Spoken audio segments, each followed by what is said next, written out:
Muchas gracias, señora presidenta. Bien, ha sido muy larga la sesión. Yo quisiera abordar mi intervención de lo que considero que es el verdadero problema que hoy estamos teniendo. Muchas de las senadoras de nuestra bancada que me antecedieron en el uso de la palabra, el senador Páez, hablaron de las cuestiones técnicas. Decía la senadora Fernández Sagasti, pese al tarifazo, desde el año 2015, diciembre del 2015 a la fecha, ya llevamos importado en crudo casi el 90% de lo que se importó durante todo el periodo comprendido entre 2003 y 2015. Podemos decir también que el año pasado había caído inclusive la producción de gas. Este año aumentó en el primer trimestre, producto del yacimiento Vaca Muerta. Después vamos a hablar un poquito de Vaca Muerta porque parece que Vaca Muerta nos la regalaron.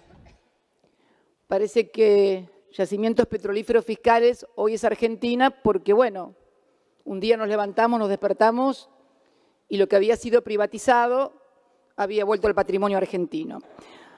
Pero yo quiero retomar un poquito el discurso del senador informante del despacho de la mayoría. Porque hoy estamos hablando de tarifas y de tarifazo, pero estamos hablando, señora presidenta, de uno de los 5 precios relativos de la economía.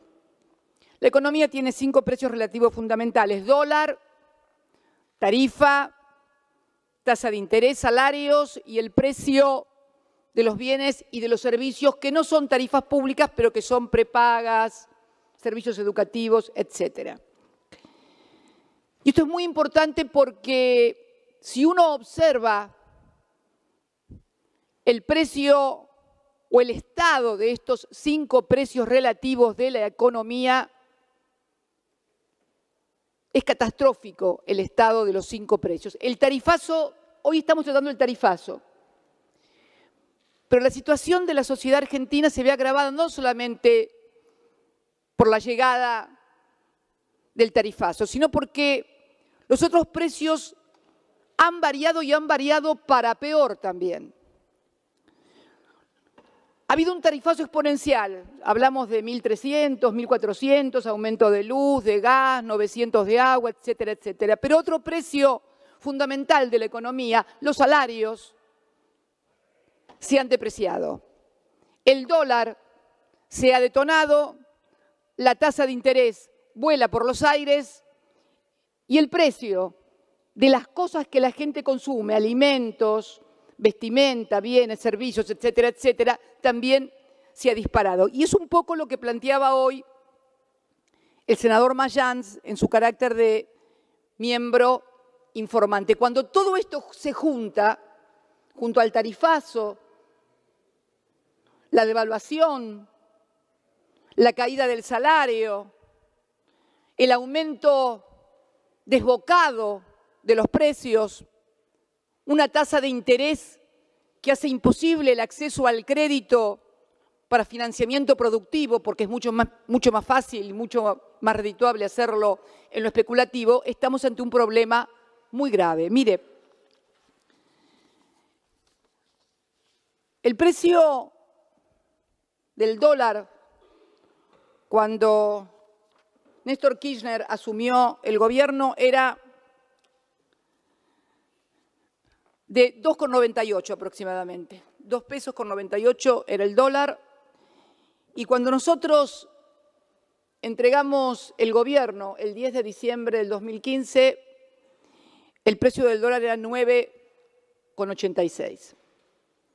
En 12 años y medio habíamos tenido una depreciación del 229%. El gobierno de Cambiemos en 2 años y medio ha tenido una depreciación del 155%. Eso contado en un dólar a 25. Hoy cerró a 25,49, señora presidenta, con lo cual ya es más de 155. Y como el dólar en la Argentina tiene que ver con todo, pese que alguna legisladora dijo en la puerta de la Casa de Gobierno que no, una cosa era la inflación, otra cosa era el dólar, bueno, los que sabemos cómo se manejan y se interrelacionan los precios de la economía, sabemos que esto también va a impactar en más tarifa todavía, porque la tarifa que hoy está determinada ha quedado desactualizada producto de la devaluación del 25% que se operó en un término de apenas 15 días, cuando el gobierno no pudo controlar y administrar una corrida cambiaria, pese a que llegó a tener 62.000 millones de dólares de reservas en el Banco Central, más allá de la que la mayoría de esas reservas era producto del endeudamiento. Pero lo cierto es que tenía espaldas para aguantar y, sin embargo, en 15 días perdió 10.000 millones de dólares, esto es el precio de 2 YPFs en 15 días, y el precio de la reestructuración de la deuda con el Club de París.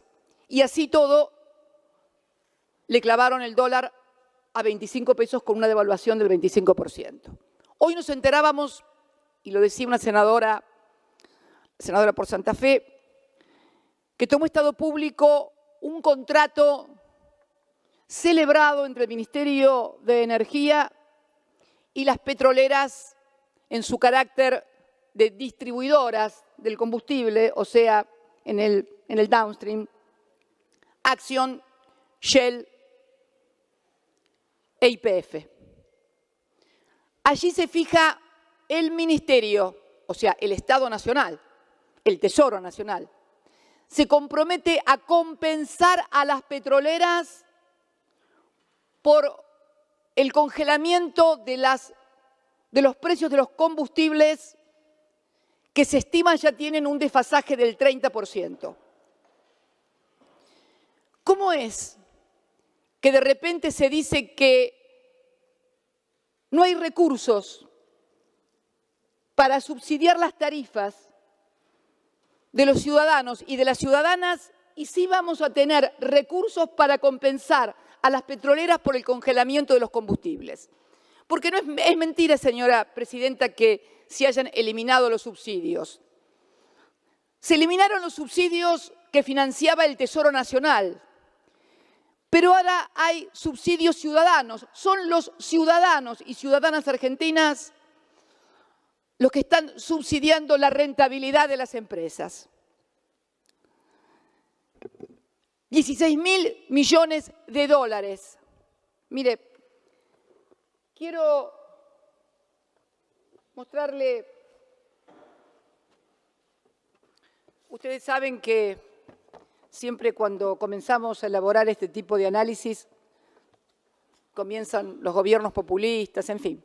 Mire, acá traigo un PowerPoint de una conferencia que tuvo lugar en Fiel a través del jefe de economistas de Fiel, señor Navajas, referido precisamente a este tema de las tarifas y el tarifazo.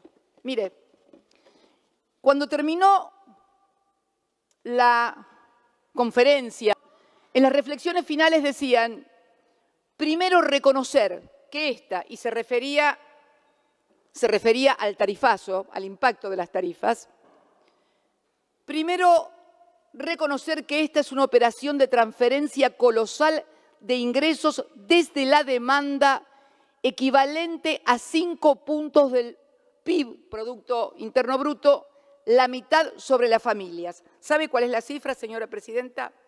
Señores legisladores, 16.000 millones de dólares. 16.000 millones de dólares que significan 5 puntos del PIB y que son transferidos la mitad por las familias argentinas, o sea, el costo de los del consumo residencial y la otra mitad, obviamente, por el sector comercial e industrial, que sustrae semejante cifra, 8.000 millones de dólares en 2 años y medio, para afectarla al pago de servicios, en lugar de afectar gran parte de esas sumas al propio desarrollo de la inversión productiva. Decía, señora presidenta, que los 5 precios que han impactado, los 5 precios que hoy están en discusión en la Argentina y que han producido esta situación grave y que se va a agravar, porque el problema que tenemos es que estas tarifas van a tener que ser además reactualizadas a partir de esta devaluación que hubo. Y no es cierto que todos nos alegremos de que al país o al gobierno le vaya mal. No es así. Mire, yo hace un mes y pico atrás iba a presentar, y lo tengo acá el proyecto, un proyecto con el tema de las tarifas de las prepagas. Habíamos decidido en el bloque, ante los aumentos constantes de las tarifas de las prepagas, ver si podíamos establecer un sistema de audiencias públicas de manera tal que hubiera un mayor control sobre los costos para poder aliviar el tema de las prepagas. Mire, ¿sabe qué? A partir de lo que pasó con el tema tarifario, pese a estar firmada por todos los compañeros del bloque, mire hasta qué punto que no estaba firmada por Silvina Larraburu, que todavía no había ingresado al bloque. Hace más de un mes y pico que la habíamos presentado, casi 2 meses, y hemos decidido no presentarlas porque nadie está contento de discutir estas cosas. Es más, cualquiera que pueda examinar los proyectos que yo he presentado siendo diputada o senadora, y no cuando era senadora oficialista, sino cuando era senadora o diputada opositora, no van a encontrar nunca cuestiones que tengan vinculadas con políticas del Poder Ejecutivo, porque estábamos con la convicción de que uno puede ser opositor, pero que no es bueno especular políticamente a partir de determinadas cuestiones. Y la verdad, señora presidenta, que el momento que está viviendo la sociedad argentina, a mí me cuesta mucho escuchar a colegas decir que no hay tarifas o que los precios de las tarifas están bien. Cuesta mucho también cuando se pregunta, por ejemplo, el presidente o algunos otros colegas, ¿de dónde vamos a sacar la plata? Digo yo, ¿alguien se puso a pensar la angustia, la desazón de la gente sentada frente a las facturas de luz, de gas, de agua, la prepaga, las expensas, los alquileres, la cuota? ¿De dónde va a sacar la plata? Porque ¿sabe qué pasa? Un presidente, un parlamento, tiene muchos instrumentos. Tenemos instrumentos de política monetaria, tenemos instrumentos de política tributaria, tenemos instrumentos de política fiscal para poder tener recursos y aplicarlos a un lado o al otro. Si algunos se angustian y dicen que no tienen la solución para estas cuestiones, ¿se imagina la angustia del que únicamente tiene un salario para hacer frente al pago de los servicios que no le alcanzan? Un salario que además hoy es mucho menos. Mire, cuando Kirchner subió de presidente, el salario mínimo vital y móvil en la Argentina era $85. Cuando finalizamos el gobierno el 10 de diciembre, el salario mínimo vital y móvil eran $589. Pero no solamente había mejorado el salario mínimo vital y móvil, sino trabajadores altamente calificados, por ejemplo, los trabajadores de Siderar, la empresa de tubos sin costura, que va a cumplir en los próximos tiempos 70 años de antigüedad. Esos trabajadores habían tenido siempre un promedio histórico durante toda la vida de siderar de unos $800. Siempre eran trabajadores que estaban por allí, por sobre la media de otras industrias.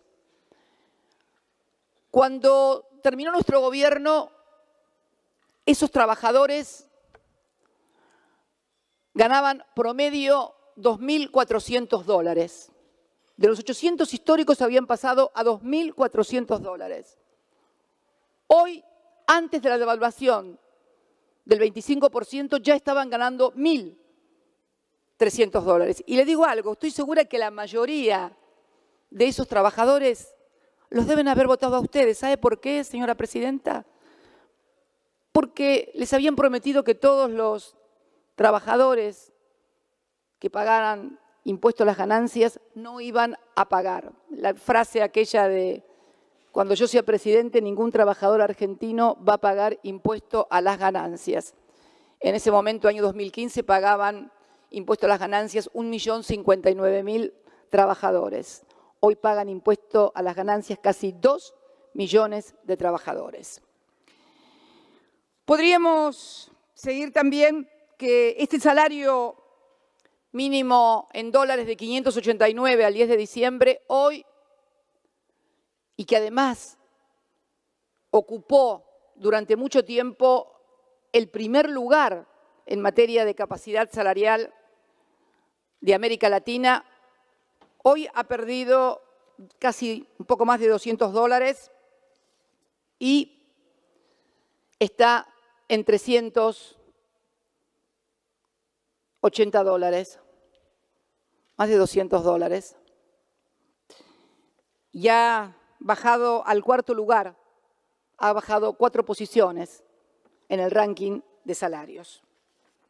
Esto tiene que ver con tarifas también, porque si al mismo tiempo que estamos subiendo las tarifas, estamos bajando los salarios, comenzamos a desacoplar y a desarmonizar estos 5 precios relativos que tienen que tener una determinada articulación para que la economía funcione, porque el principal problema que tenemos ante este desbarajuste de tarifazo por un lado, pérdida del poder adquisitivo de los salarios por el otro, tasa de interés desbocada, devaluación,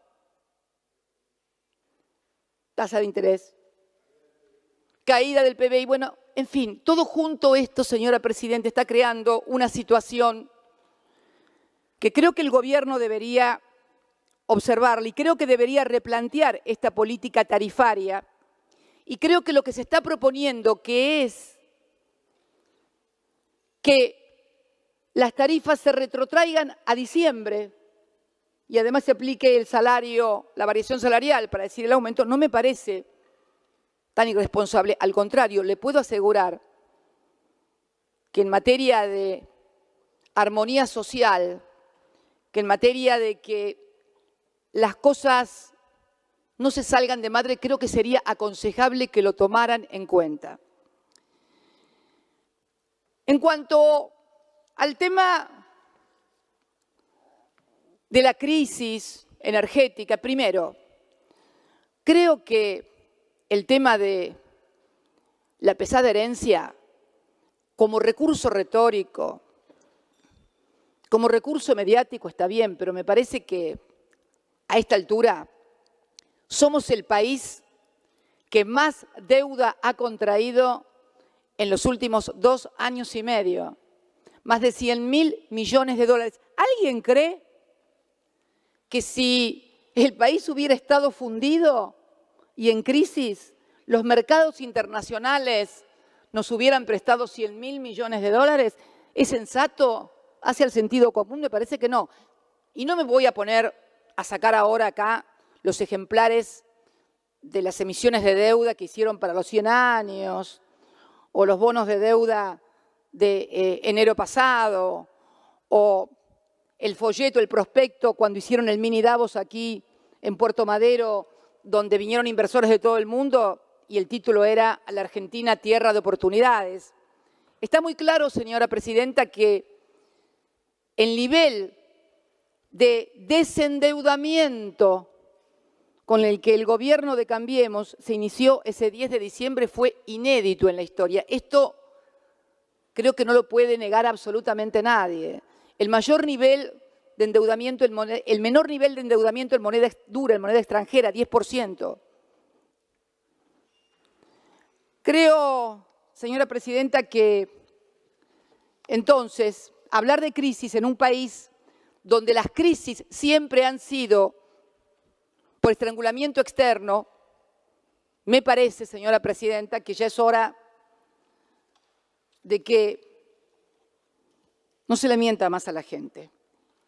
Y no estoy agrediendo, al contrario, yo no trato de irresponsables a nadie, creo que son políticas equivocadas o no. Algunos dicen que no son equivocadas. Algunos dicen que son políticas que tienen por objeto favorecer a determinados grupos. Pero fíjese en el tema energético.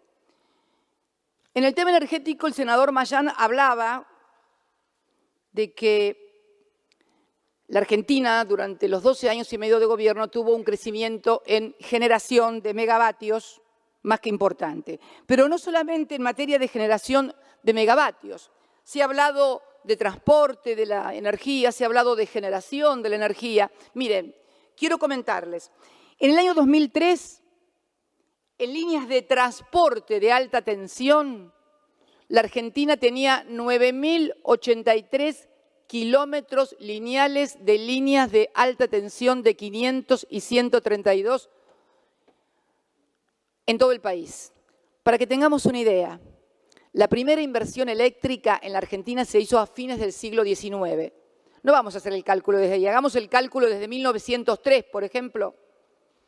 En el año 1910 tuvo lugar la inauguración de la primera gran central generadora de energía en Dock Sud. 1910, en el centenario.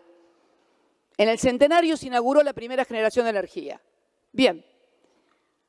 Desde esos 100 años, la Argentina había construido 9.083 kilómetros de líneas de alta tensión. ¿Sabe cuántas líneas de alta tensión se construyeron entre el año 2003 y 2014?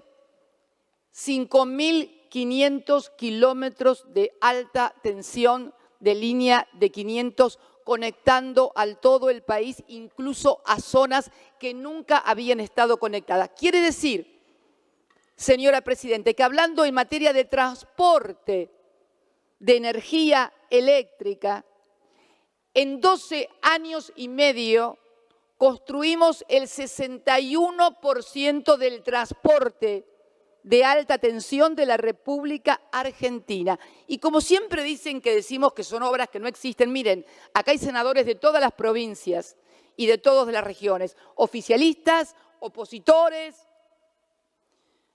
Voy a enumerar. NEA-NOA, conexión NEA-NOA, 1.200 kilómetros. Comahue-Cuyo, 708 kilómetros. Tercera línea de Yacyretá, hicimos toda la tercera línea de Yacyretá, además de terminar la hidroeléctrica de Yacyretá, que nadie la había terminado. La terminamos nosotros. Tercera línea de Yacyretá, 912 kilómetros. Patagonia, 1.897 kilómetros. ¿Saben, señores senadores, que las líneas de alta tensión de transporte de energía eléctrica solo llegaban a Choel? Kirchner la llevó primero a Puerto Madryn, casi a pico truncado, y yo terminé llevándolas hasta el otro extremo, Río Gallegos, para conectarlas con Río Turbio, Calafate y Río Gallegos. San Juan Mendoza, 175 kilómetros. Recreo La Rioja, 190 kilómetros. Fíjese la inversión que se hizo. Pagábamos subsidios a la gente. Pagábamos la deuda que nos habían dejado, porque se acuerda que defaultearon la deuda en el año 2001, la reestructuramos en el año 2005 primero y 2010 al 93%, y entonces además habíamos hecho esta inversión y pagábamos la deuda. El corralito famoso, el corralito que causó la caída de un gobierno, porque fue el corralito lo que causó la caída del gobierno. lo pagamos nosotros. Se emitieron 5 puntos del PBI en bonos. 5 puntos del PBI en bonos. 9.800 millones de dólares. Kirchner pagó 1.900 millones en bonos, creo que fue en el año 2007. Cristina la tonta terminó pagando en el año 2012 los 7.700 millones de dólares de los ahorristas con cuyos ahorros se quedaron en el año 2001. Fíjese, Corralito, que era la deuda de los que estaban acá, deuda de los que estaban afuera, que también había sido defaulteado los bonos. Invertimos en esto y quisimos también en generación. Es que cuando llegamos no solamente encontramos la deuda del Corralito, la deuda externa defaulteada, también se le debía a las generadoras eléctricas. ¿Qué hizo Kirchner entonces? En lugar de pagarle a las generadoras eléctricas, se desarrolló el FONIBEM. ¿Qué es esto? Un programa por el cual, en lugar de pagarle a las generadoras la deuda anterior al 2013, dijimos, no le vamos a pagar la deuda. Vamos a construir con ese dinero que tendríamos que pagarle a ustedes generadoras térmicas en la República Argentina.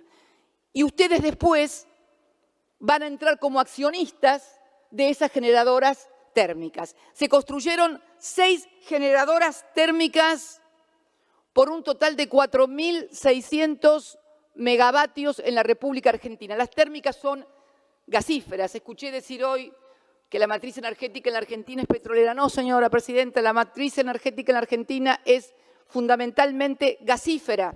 La del gas, obviamente. Y la de la electricidad también, porque el 60 y pico % de la matriz de la energía eléctrica es gasífera. Hicimos 6 generadoras, 3 en Santa Fe y 3 en la provincia de Buenos Aires. Para que no digan, le pusimos, son la Manuel Belgrano, la José de San Martín, la Vuelta de Obligado, la Ensenada de Barragán, Brigadier López y Guillermo Brown. En Campana, Timbúes, Ensenada, Sauce Viejo y Bahía Blanca. Si estoy mintiendo que algún senador o senadora de esos lugares, si es mentira que están estas obras, que no funcionan, que no dan generación eléctrica, que por favor lo diga. Le pusimos el nombre de los próceres porque nosotros somos así, nos gusta la patria. Por ahí, no sé, a lo mejor cuando las hagan ustedes, pónganle, no sé, el puma salvaje, el yaguareté, mimoso, pero a nosotros nos encantan los próceres y bueno, y por eso San Martín, Belgrano, Obligado, Brown. 4.600 megavatios de generación en ese plan FONIBEM que era precisamente, y ¿qué hicimos después? Se las comenzamos a transferir a los privados, a nosotros que nos dicen que no somos un gobierno amistoso con el mercado. De estas 6 generadoras térmicas, ya 4 fueron transferidas a accionistas privados y 2, la Ensenada de Barragán, ubicada en Ensenada, provincia de Buenos Aires, y Brigadier López, ubicada en Sauce Viejo, Santa Fe, son las 2 que ustedes han puesto a privatización en el famoso decreto que seguramente van a tratar con las leyes posteriormente. Fíjese, pagábamos las deudas, hacíamos la generación, hacíamos el transporte y además, ¿qué se nos ocurrió? Como creemos que la energía es algo muy importante, fundamental para el desarrollo de un país, a los efectos de recuperar la soberanía energética, tomamos la decisión de nacionalizar yacimientos petrolíferos fiscales. Es notable que nadie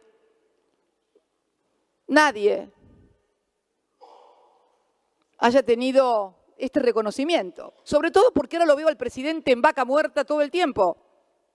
Pero si hubiera sido por ustedes, señora presidenta, vaca muerta seguiría siendo de Repsol, porque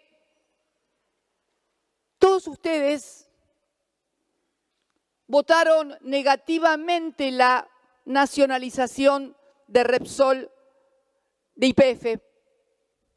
Es más, no todos, acá Neider no es cierto, algunos senadores, creo que Rosas también la votó positivamente, pero ¿usted, señora, era diputada? Señora Presidenta, ¿era diputada usted? ¿Cómo votó? ¿Cómo votó la nacionalización de YPF, de Vaca Muerta? ¿Cómo la votó? Ah, la votó negativamente. Mire qué interesante. Mire qué interesante. Y después nos dice que tenían crisis energética, que no habíamos hecho nada por la energía y ahora al presidente no se le cae Vaca Muerta de la boca. Va y se saca fotos y casi lo toma, dijo el otro día en el discurso, casi como una empresa personal. Pero fíjate vos, pero en lugar de tomarla como una empresa personal, el presidente lo que debió haber hecho es institucionalmente haber pedido a sus diputados, a sus legisladores, que votaran la nacionalización de YPF, porque si no hubiéramos votado la nacionalización de YPF, hoy Vaca Muerta seguiría siendo de Repsol. Por eso creo que hemos hecho muchísimo por la soberanía energética. Y esto nos costó críticas de ustedes diciendo que no respetábamos al mercado, que íbamos a alejar las inversiones de la Argentina. Y díganme, ¿qué inversiones trajeron ustedes? Y las inversiones que están haciendo, las están haciendo en Vaca Muerta. Ustedes que nos decían que nosotros éramos los que espantábamos al mercado porque habíamos nacionalizado YPF, hoy son los que le dicen a todo el país, y Vaca Muerta, mira qué bárbaro. Es increíble. Solamente se puede hacer con un formidable blindaje mediático como el que tienen. No hay otra explicación para esto. Pero bueno, acá estamos con YPF y Vaca Muerta.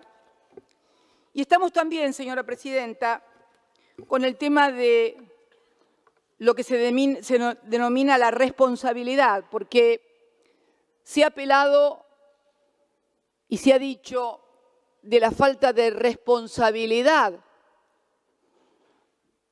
de la oposición. Yo quiero decirles algo con respecto a esto. Yo creo que hay mucha irresponsabilidad en cosas que están sucediendo, porque sucede que hay legisladores que acá son oficialistas, pero cuando van a las provincias donde las gobernaciones son peronistas, por ejemplo, plantean recursos en la justicia por los aumentos que las empresas provinciales de servicios públicos hacen en las tarifas para trasladar el precio que Camesa hoy les cobra el megavatio. Santa Cruz, por ejemplo.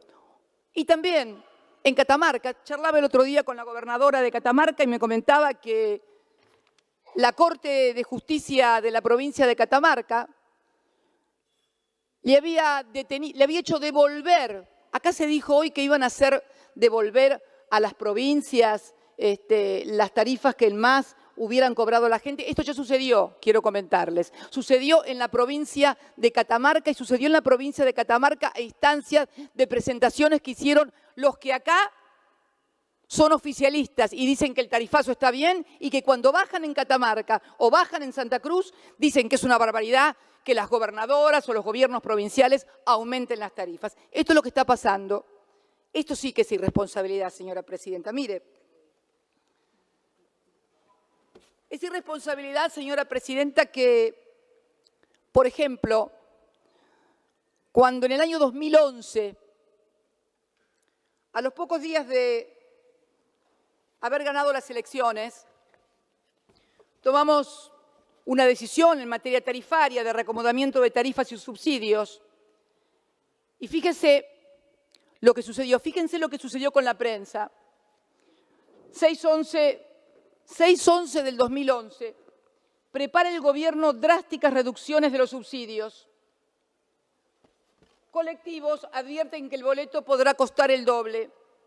Esto es del 2011 a los 2 días.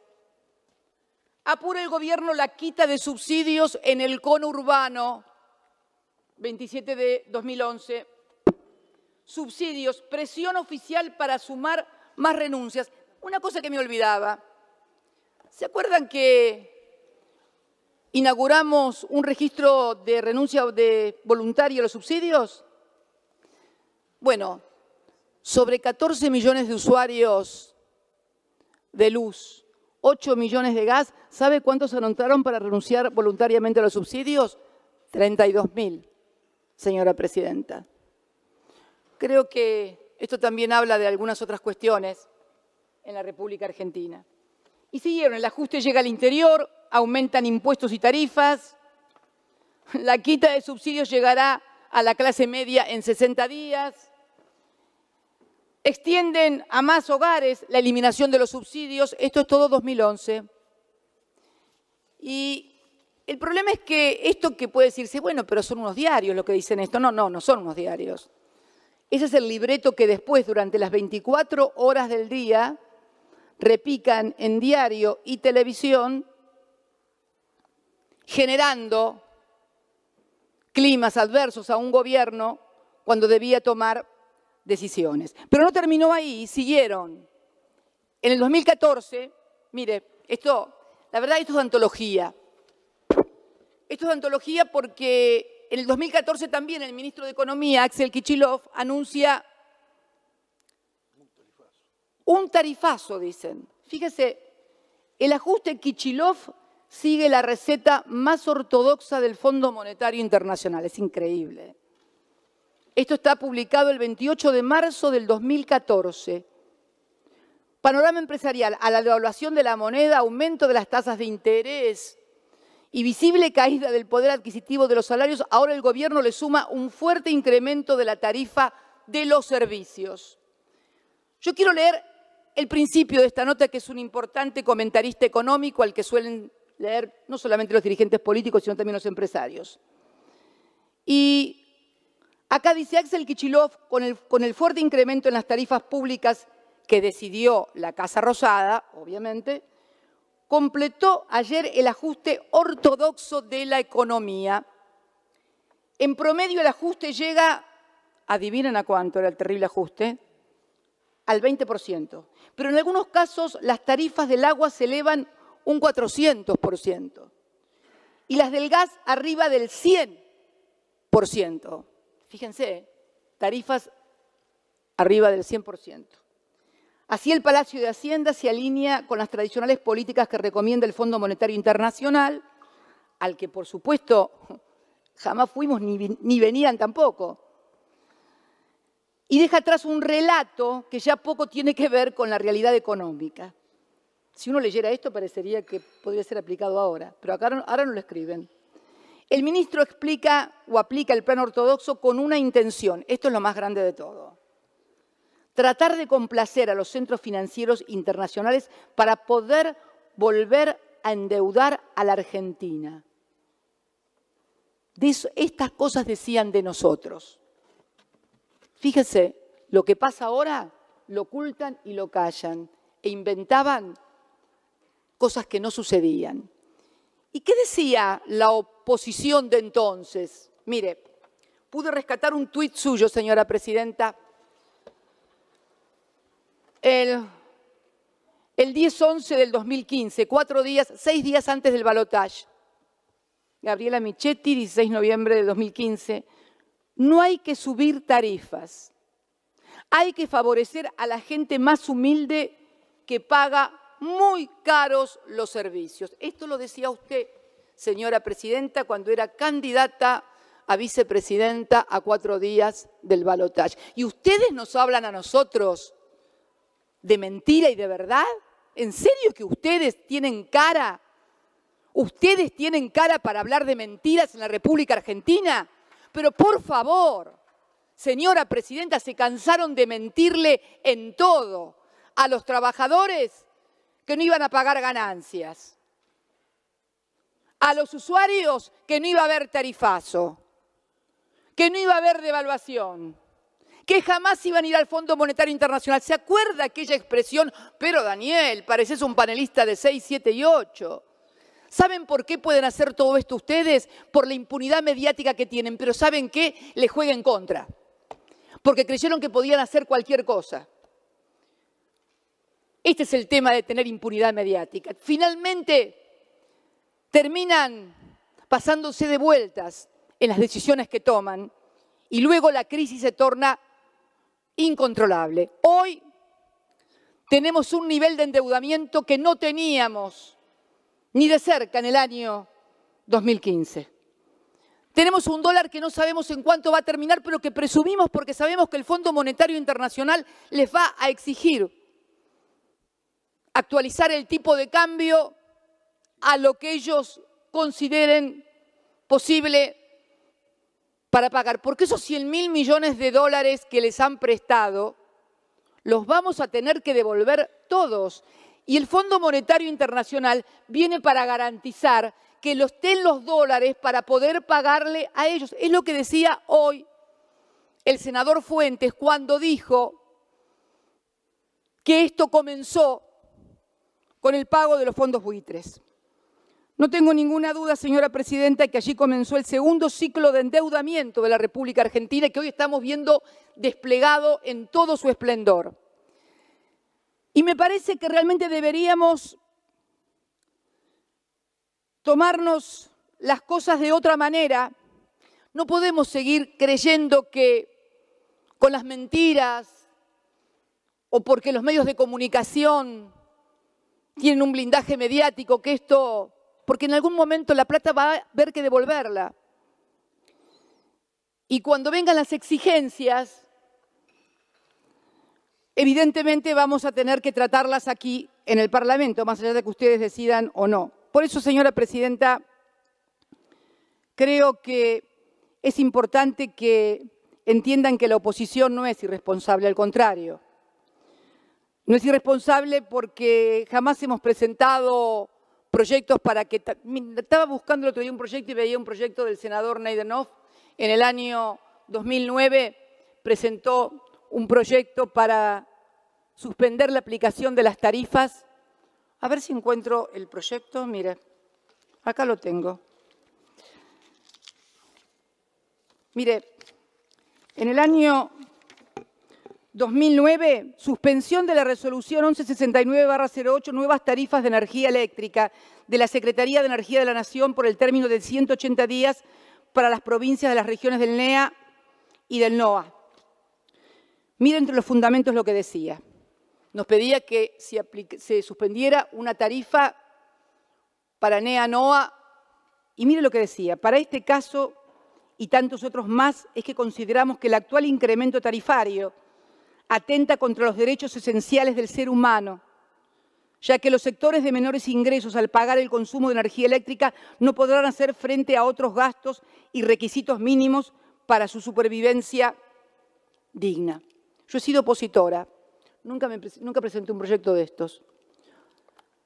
Nosotros somos muy responsables, señora presidenta, y yo creo que el gesto y la señal, ya termino, el gesto y la señal que podría darle el gobierno de aceptar de la misma manera que se sentó a negociar con las... ¿Cómo puede negociar Aranguren con las petroleras y no puede negociar con los otros la suspensión de tarifas? A ver, ¿por qué razón? ¿Cuál es la razón?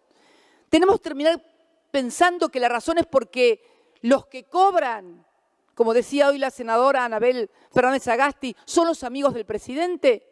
Es Caputo, es Midlin, es Lewis. Por esa razón no se puede negociar y sentarse con las empresas y decirle no aumenten más las tarifas. Ha sido muy grande el aumento, señora presidenta. Entonces creo que una oposición responsable, y la verdad que ustedes no pueden quejarse con la oposición, o por lo menos con una parte de la oposición que han tenido.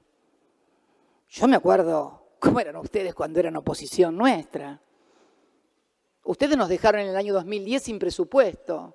No tuvimos presupuesto, señora presidenta. Usted creo que también era diputada, ¿no? No nos votó el presupuesto. Nos dejó sin presupuesto. Entonces creo que han tenido un acompañamiento muy grande de amplios sectores de la oposición. Entonces sería bueno que, por ahí si no quieren hablar con otra oposición, por ahí si no quieren hablar con la oposición que ustedes consideran que es irracional, como dijo el otro día un señor senador aquí, no hablen, pero hablen con los racionales, hablen con los opositores racionales y lleguen con los racionales a un acuerdo para que el conjunto de la sociedad no viva con la angustia que hoy se está viviendo. Hay gente que no prende la estufa de gas, señora presidenta. Se han modificado los hábitos de la gente en cuanto a calefacción. Hay edificios acá a 2 cuadras, acá en La Redonda, en los cuales se puede bañar uno hasta las 9 de la mañana y a partir de las 6 de la tarde, porque durante el día apagan la calefacción. ¿Se acuerdan cuando ustedes se reían cuando Chávez decía cómo había que bañarse? Ahora encontramos que nos dicen cómo tenemos que cambiar lamparitas, cómo tenemos que calefaccionarlos, a qué hora tenemos que prender, cómo nos conviene prender, que nos conviene estar con las botas, sin las botas, con abrigo, sin abrigo. Y la verdad que estas cosas yo no recuerdo haberlas vivido en la Argentina, pero no solamente hace 12 años y medio, no recuerdo haberlas vivido nunca en la República Argentina. Y la verdad que viniendo de un gobierno tan liberal y tan dejarlo al impulso de cada uno, que nos dejen conseguir trabajo al impulso de cada uno o que alcance el salario, pero bueno, que también nos dejen al impulso de cada uno, entonces a qué hora se pueden bañar, cómo se van a calefaccionar, porque cuando se es liberal, se debe ser liberal para todo. Así que, señora presidenta, y para finalizar la parte legal, porque también se dijo que esta ley era inconstitucional. Esta ley no es inconstitucional. Mire, este Parlamento, si reúne 66 senadores y senadoras, el 66% de los senadores y senadoras y el 66% de los diputados, puede sancionar una ley para modificar la Constitución. Modificar la Constitución, ya termino, podemos modificar hasta la forma de gobierno. Si sancionamos una ley que decimos declárase la necesidad de reformar la Constitución y reformase el artículo 1, donde se declara que somos federales y presidencialistas y pasamos a ser unitarios, como por ejemplo Chile, y parlamentarios, como cualquier país europeo, lo puede hacer el Parlamento. ¿Cómo un Parlamento que puede modificar la Constitución con mayorías calificadas no va a poder dar un marco regulatorio y declarar la emergencia? Es más, la emergencia solamente la puede declarar el Parlamento. El Poder Ejecutivo no puede declarar la emergencia. Las emergencias las declara sí o sí el Parlamento. No la puede. Es inconstitucional que lo haga el Ejecutivo, no el Parlamento. Con lo cual es absolutamente constitucional. Y en cuanto al presupuesto, señora presidenta, el presupuesto, como ya señalaron varios señores senadores y senadoras, el 28 de diciembre se terminó. Habían pasado 10 horas de que habíamos aprobado en estas mismas bancas el presupuesto y el presidente, el jefe de gabinete, junto al presidente del Banco Central y Caputo y Dubjone, dijeron que la inflación ya no era más del 10, era del 15. Hoy ya todo el mundo habla de 25, 30. El dólar que estaba a 19 en ese presupuesto.